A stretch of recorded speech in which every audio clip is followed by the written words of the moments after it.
Alhamdulillahi Rabbil Alamin.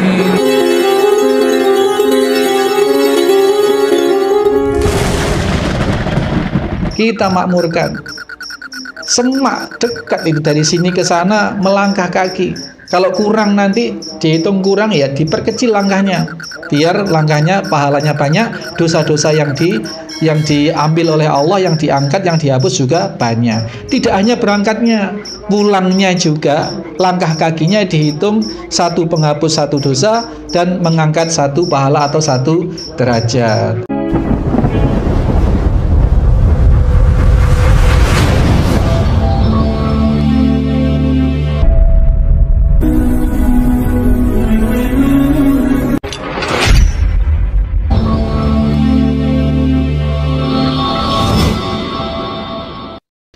Assalamualaikum warahmatullahi wabarakatuh.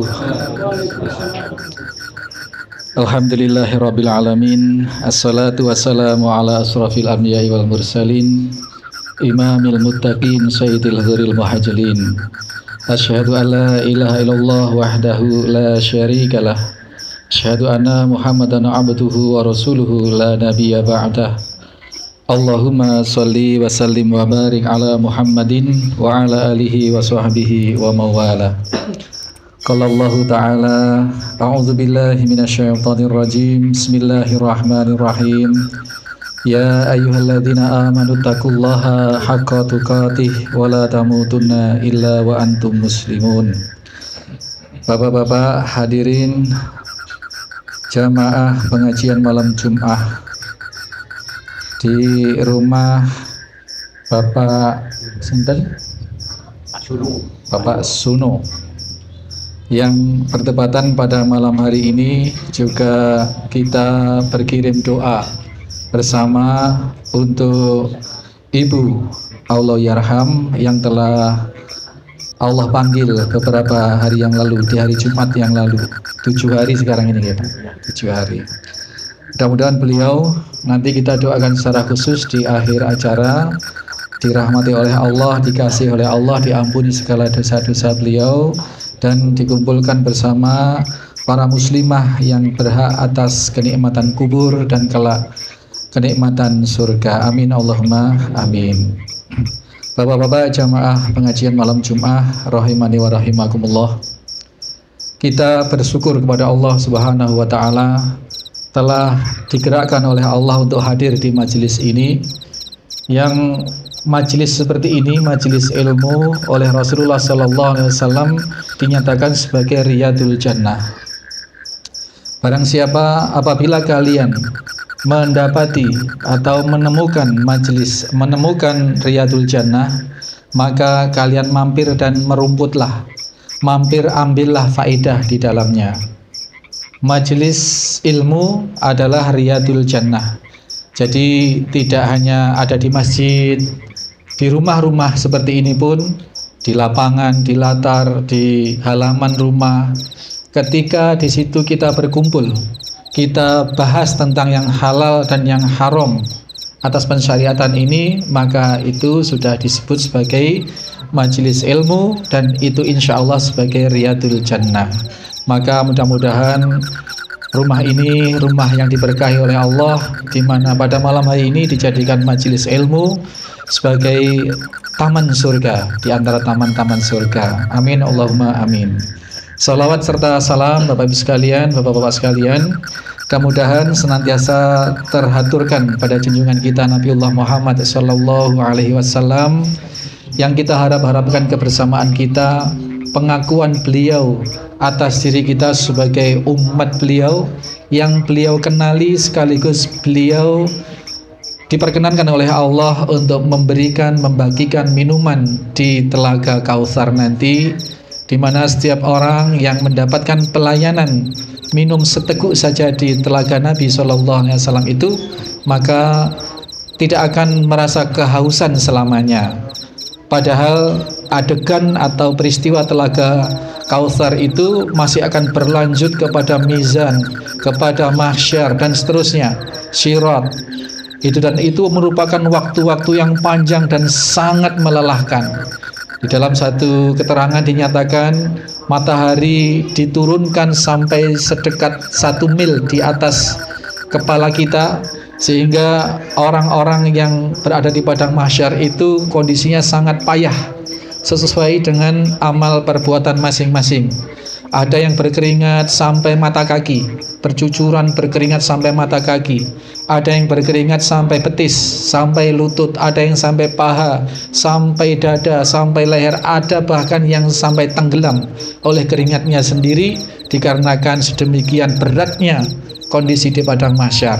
Nah, orang-orang kaum muslimin, kaum mukminin yang diakui, yang dikenali oleh Rasul sallallahu alaihi wasallam sebagai umatnya nanti, satu persatu akan mendapat giliran diberi minuman dari telaga Kautsar itu, dan barang siapa yang meminum 1 teguk saja dari air telaga Kautsar itu, maka dijamin oleh Allah tidak akan merasa kehausan selamanya. Maka hari-hari yang sangat panjang, waktu-waktu yang sangat sedemikian melelahkan, sejak di padang mahsyar, di penerimaan buku catatan amal kita, di yaumil mizan, di penimbangan, kemudian sampai kita melalui melintasi Shiratal Mustaqim, dijamin dalam keselamatan dengan satu indikasi atau satu petunjuk bahwasanya orang yang sudah minum telaga haud itu, minum air telaga Kautsar, tidak akan merasa kehausan, berarti dalam posisi selamat insyaallah.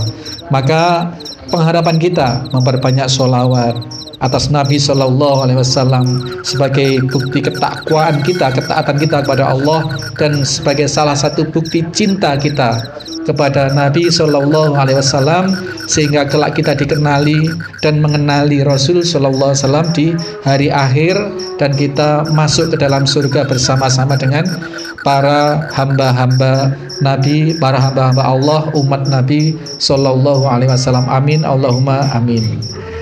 Para bapak jamaah pengajian malam Jumat rahimani wa rahimakumullah, di antara bukti cinta kepada baginda Nabi Shallallahu Alaihi Wasallam, ini ketepatan juga setelah Muharram, nanti akan ada bulan-bulan berikutnya, yakni bulan Maulid. Itu kita akan mengenali lebih dekat Nabi Shallallahu Alaihi Wasallam sebagai upaya kita mencintai Nabi. Mencintai Nabi Shallallahu Alaihi Wasallam dengan pamrih kita mendapatkan pengakuan ketaatan dari Allah dan mendapatkan pengakuan sebagai umat Nabi Shallallahu Alaihi Wasallam. Tidak cukup hanya kita memperbanyak sholawat.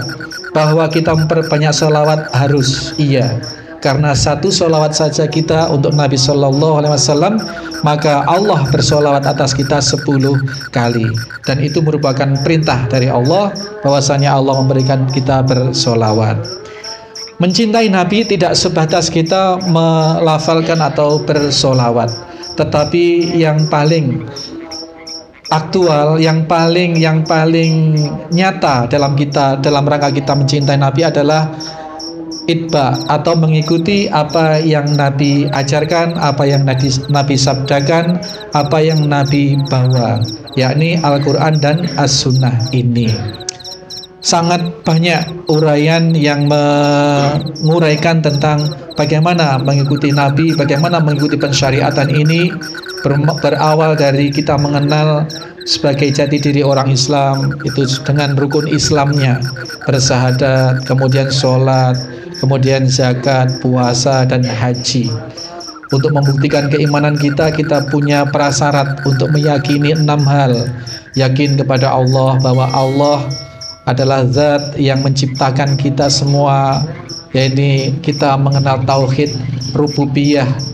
Maka kita juga dengan adanya mengakui Allah sebagai pencipta, pemelihara, penghancur, pengatur, sebagai zat yang maha segalanya seperti itu, maka tidak patut bagi kita untuk tidak menyembah Allah semata. Itu tauhid uluhiyah. Jadi kita mengesahkan Allah di dalam penyembahan kita, dan kita meyakini tauhid asma wa sifat. Jadi nama-nama Allah sebagai bentuk keagungan Allah Subhanahu wa taala, yang dari nama itu tersifati zat Allah Subhanahu wa taala. Itu kita bersyahadat. Kemudian ejawantah atau realisasi dari kita menyembah Allah, kita mengakui bahwa Allah sebagai Rabb, pemelihara, pencipta dan seterusnya, itu di antara bukti kita, di antara kenyataan kita di dalam menuhankan Allah yang Esa itu adalah dengan sholat, di mana sholat itu adalah inti dari segala bentuk ibadah.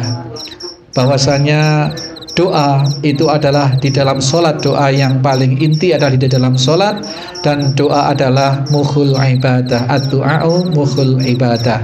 Maka di dalam rangka kita mengesahkan Allah, di dalam rangka kita membuktikan syahadat kita itu, kita adalah harus melaksanakan sholat lema bekto, lema waktu, itu yang inti, yang wajib. Adapun kemudian kita diberi taufik oleh Allah bisa melaksanakan, bisa memahami fadilah sholat-sholat rawatib, sholat-sholat yang mengikuti sholat wajib, sholat yang bersifat sunnah muakkadah, itu diantaranya adalah 12 rakaat dalam sehari semalam. Di antaranya habis Isya, ba'diyatul Isya 2 rakaat, ba'diyatul Maghrib 2 rakaat, qobliyah subuh 2 rakaat, kemudian sholat duhur itu 6 rakaat, 2 rakaat dan 4 rakaat sholat rawatibnya.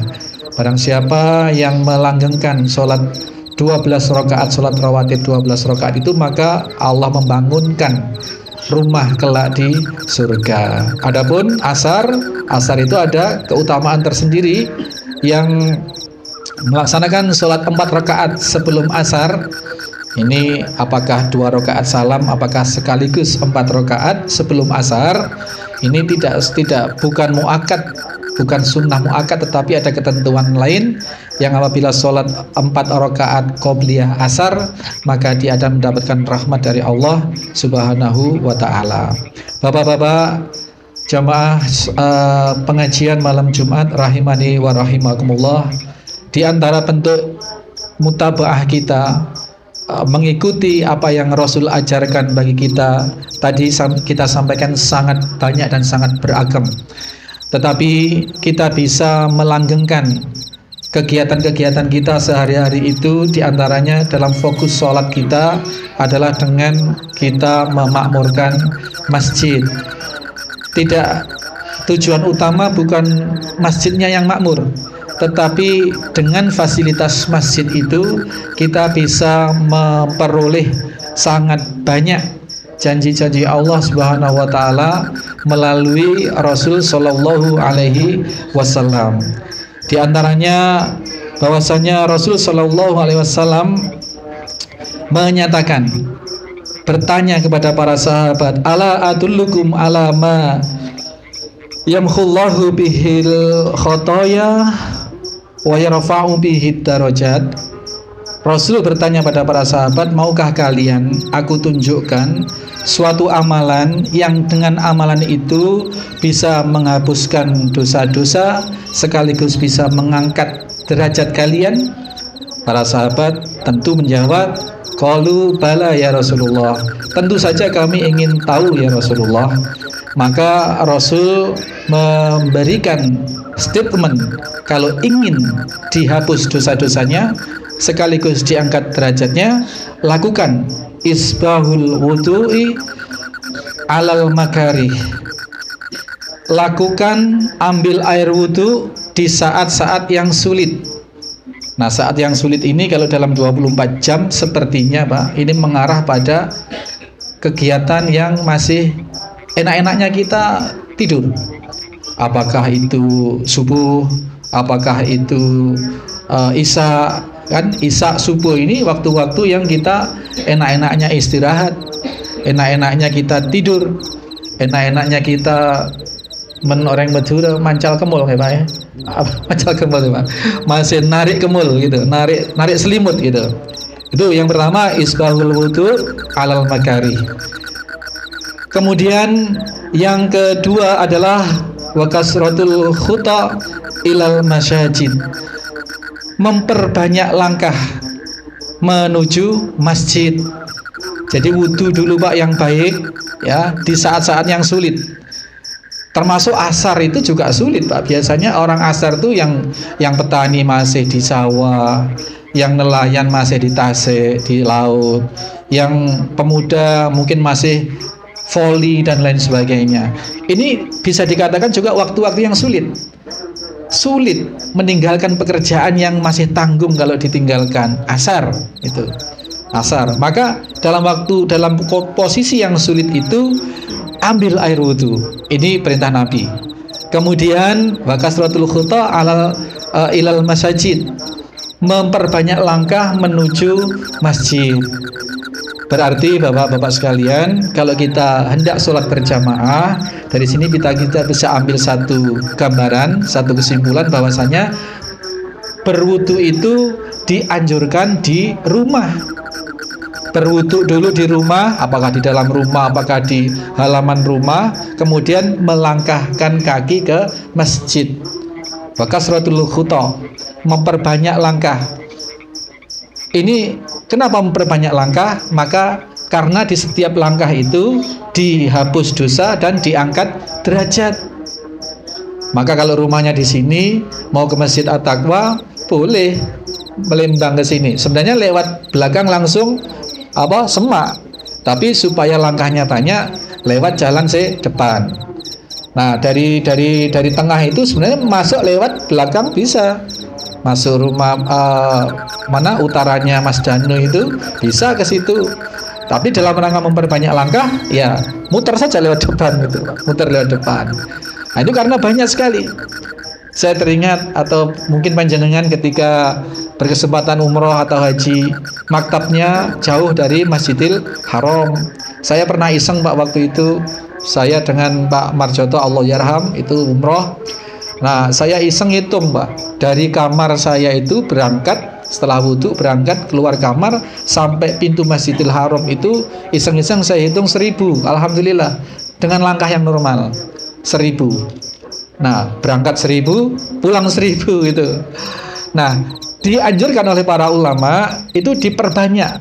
Kasratul khuta itu diperbanyak lagi. Maksudnya kalau langkah kaki itu jaraknya misalkan 80 cm, bisa diperpendek langkahnya. Sehingga rumah yang dekat sekalipun bisa menghasilkan penghapusan dosa yang banyak karena langkahnya menjadi banyak, dan bisa menghapus dosa dan bisa memberikan pahala yang sangat besar gitu.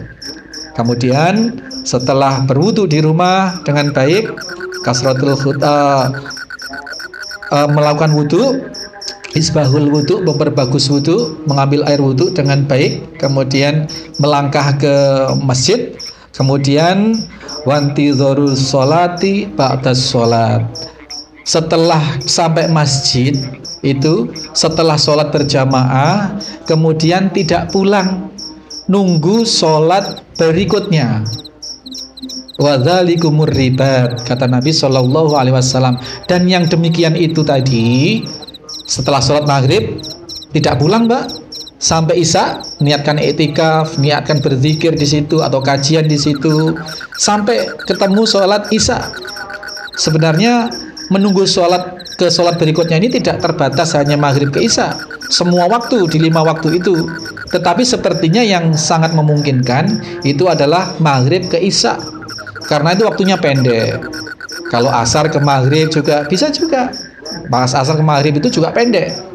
Tapi kalau dari subuh ke duhur, Pak, kan tak lalakoh, tak pakai. Dari subuh ke duhur tak lalakoh tuh, nanti tak kerja. Atau duhur ke asar. Nah, ini kita bisa ambil yang termudah. Ya, ini yang sangat mudah sekali itu adalah maghrib ke isya. Itu waktu-waktu yang tanggung, Pak. Kalau mau kita pulang, mau kerjakan apa juga tanggung. Ya, mau pulang, mau ngapain juga tanggung. Sebentar lagi sudah isya. Dan kata Nabi, wadzalikumur ribat. Yang demikian itu mendapatkan pahala ribat. Oh, ini penting, Pak. Ribat itu adalah seseorang yang perang jihad fisabilillah, membela agama, yang bertugas di tempat yang paling berbahaya, yaitu di perbatasan dengan wilayah musuh. Itu ribat, berjaga di perbatasan dengan wilayah musuh. Ini sudah perang jihad fisabilillah, itu sudah tinggi nilainya, apalagi di tempat yang sangat berbahaya. Ini nilai pahalanya sangat besar. Sampian saya tidak berkesempatan ke Palestina, Pak, untuk ikut-ikutan membela orang-orang Palestina memerangi Israel. Karena selain regulasi pemerintah kita tidak memungkinkan, kita juga tidak punya skill untuk itu. Maka ini kesempatan pahala besar ini bisa kita ambil dengan ribat tadi. Dengan ribat. Syaratnya apa? Mengambil air wudhu di rumah, memperbagus wudhu, kemudian melangkah ke masjid, ikut sholat berjamaah, kemudian tidak pulang sampai menunggu sholat berikutnya. Nah, menunggu sholat dari sholat sebelumnya ke sholat berikutnya, inilah yang disebut ribat. Ini peluang besar. Jadi mujahid, bisa dikatakan jadi mujahid, tetapi tidak harus terjun ke medan perang. Dengan cukup memanfaatkan fasilitas masjid yang ada di sekitar kita. Masjid atau musola, Pak, saya katakan masjid atau musola itu boleh, dengan catatan musola itu musola tempat umum, musola yang di situ dikumandangkan azan untuk orang umum. Bene musola seedelem compok, men musola seedelem compok beda, tidak sama. Atau musola yang di halaman rumah kita tetapi tidak untuk umum, itu tidak termasuk masjid. Lah, musola yang ada di tempat umum, meskipun di pekarangan kita ya, tetapi di situ dipasang toa, dipasang speaker, dikumandangkan adzan untuk memanggil orang-orang sholat, itu juga termasuk masjid ini. Termasuk. Itu bedanya ya, Pak, musola dengan masjid. Musola yang tidak termasuk adalah musola yang tidak dikumandangkan adzan untuk umum. Ini tidak termasuk masjid. Ini peluang besar. Di samping nanti kalau misalkan menunggu maghrib sampai isya itu ada kajian, misalkan kajian pendek ya, membahas hadis arba'in misalkan An-Nawawiyah, atau membahas fikih, atau membahas apalah, yang penting di situ ada aktivitas zikrullah, berzikir kepada Allah, tidak harus wiritan. Membaca Al-Quran itu zikrullah, sholat, memperbanyak sholat mutlak itu juga zikrullah. Selain kita mendapatkan pahala ribat, kita juga mendapatkan peluang berada di Riyadul Jannah tadi, karena ada kajian di situ adalah Riyadul Jannah. Ini kita manfaatkan. Musola terdekat, masjid terdekat di belakang rumah ini, Masjid At-Taqwa ya, Pak ya. At-Taqwa yang di Kawa itu kita makmurkan. Kita makmurkan. Semak dekat itu, dari sini ke sana melangkah kaki. Kalau kurang nanti dihitung kurang ya diperkecil langkahnya, biar langkahnya pahalanya banyak, dosa-dosa yang diambil oleh Allah, yang diangkat, yang dihapus juga banyak. Tidak hanya berangkatnya, pulangnya juga langkah kakinya dihitung, satu penghapus satu dosa dan mengangkat satu pahala atau satu derajat. Itu keutamaan amaliyah sehari-hari yang ini, Masya Allah, peluang besar yang bisa kita lakukan tanpa modal, tanpa biaya. Hanya butuh kesanggupan saja. Hanya butuh kesanggupan saja untuk melaksanakan itu. Kemudian subuh sampai suruk, ini juga satu peluang. Kita kalau mau umroh haji, Pak, umroh itu sekarang saya tanya orang-orang yang berangkat itu ya 30, 35, di antara itu. Saya waktu berangkat tahun 2012 itu masih murah, hanya 16 atau berapa itu. Sekarang itu Masya Allah sudah berlipat-lipat harganya. Dan umroh maupun haji itu kemungkinannya masih dua, umrotan makbulah atau tidak makbul, haji mabrur atau tidak mabrur, kemungkinannya dua itu. Tetapi apabila kita ingin memperoleh kepastian pahala haji mabrur, umroh makbul, dengan tidak berangkat ke Mekah Madinah, itu ada amalan dari Nabi SAW. Barang siapa yang sholat subuh berjamaah, kemudian dia tidak beranjak, tidak pergi dari tempat sholat itu, tidak pulang, tidak keluar masjid, kecuali ada uzur yang tidak bisa ditahan, kejeding lah, buang air kecil, buang air besar lah, balik lagi dalam rangka berzikir kepada Allah Subhanahu wa Ta'ala, bisa baca Quran, bisa kajian, bisa wiritan ya. Kemudian sampai terbit matahari, sampai terbit matahari terbit, kemudian sholat 2 rakaat. Maka di situ mendapatkan pahala haji umroh. Haji umroh yang sempurna, sempurna, sempurna kata Nabi, diulangi 3 kali. Diulangi, tammatin, tammatin, tammatin. Haji umroh yang sempurna. Berarti kalau haji berarti haji mabrur, kalau umroh berarti umroh yang makbul. Hanya dengan kita menyisihkan waktu berangkat subuh sholat berjamaah, tidak pulang sampai terbit matahari, sholat 2 rakaat, sholat isyraq sampai waktu suruk. Suruk itu adalah waktu ketika matahari itu sudah terbit penuh, Pak. Kalau masih proses terbit itu haram sholat. Atau kalau matahari proses tenggelam itu haram. Kalau sudah terbit penuh bulat itu baru namanya waktu suruk. Kemudian sholat sunnah 2 rakaat namanya sholat isyraq. Itu waktu awal duha. Nanti ada waktu duha pertengahan sampai akhir duha menjelang matahari tegak lurus di atas kepala. Itu akhir waktu duha.